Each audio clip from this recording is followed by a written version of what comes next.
One Crazy Summer, Chapter 22. Movable Type. We had another long day at the center.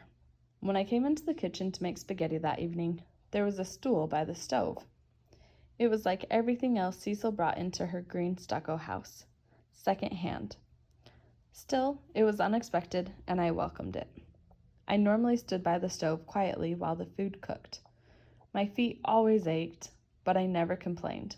Instead, I shifted my weight from one foot to the other and learned to make quick cooking meals. Cecil had allowed me inside her kitchen.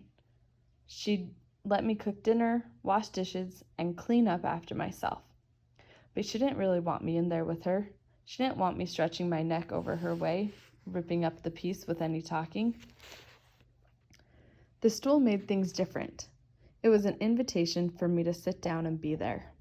Not talk, just cook. Be. As the spaghetti boiled, pictures flashed in and out of my mind. Flashes of sitting with Cecil and being quiet. It was the welcome that had brought me back.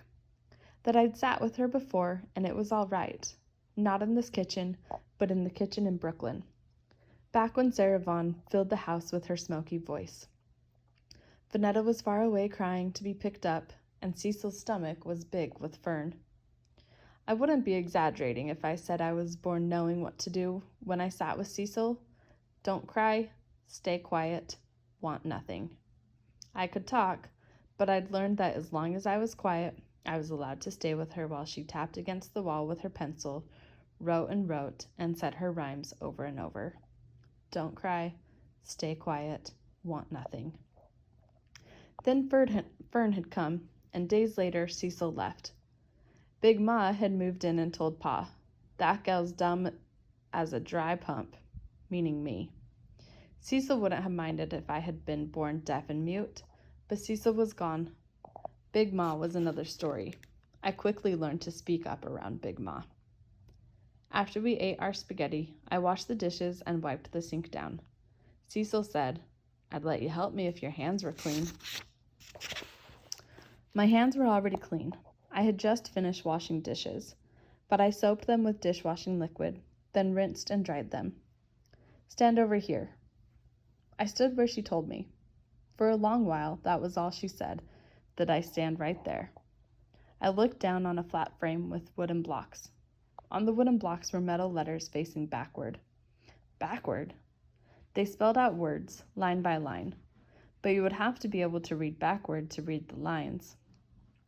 I wanted to be able to read them. On the counter, next to the printing machine, was a newly inked sheet of paper with the words printed in the right direction. Movable type. Push here. I move. There. Push. There. I move 2 squares over. By those squares, from under my feet, I land on the free square. Raise my rent. I, Pika, Elite, Courier, Sans Serif. Pack light, leave swift. I'm that type. I move. Nazila. She took the sheet and hung it up to dry. "I'm going to press down and roll the crank," she said. I figured I would catch on. She turned the lever on the side of the printing machine. Her weight pressed into the machine and down on the metal paper. The roller spun slowly. The paper pushed its way out onto the tray of backward letters. When the paper was fully inked, I believed she was pleased. Not that she was smiling or jolly or singing, but she liked what she had done. She studied her printed sheet and held it up to the light. The poem in black ink. Her name, Nazila, in special shaped letters. Large, curved, lovely, and green.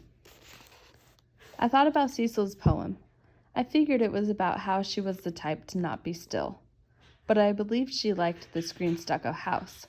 I think she liked being in this kitchen, mothering and praying over this big machine and these blocks of backward letters. This was Cecil being happy. "See this here?" I must have made a movement like I was going to touch it. Cecil spoke sharply. I said see, not touch. See.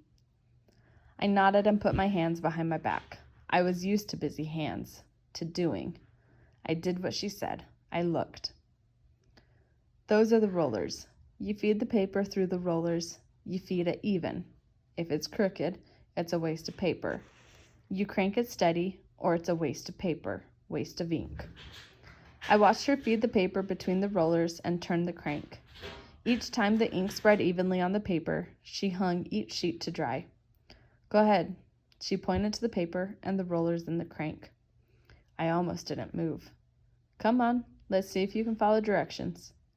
I took a sheet of paper from the paper stack and held it from end to end so it would go in even. No matter how much I told myself to keep steady, my hands made the paper shake. I was mad at my own hands. I didn't want Cecil to think I was afraid of doing wrong, but I was. I didn't look up at her to see if I had done right in her eyes. I just did what she said and turned the crank, slow, hard, and steady until the paper came out on the other side. I hoped fully inked. She held up my newly printed sheet and pointed to a spot on the N in Nazila that missed the rollers. She shook her head. A waste of paper.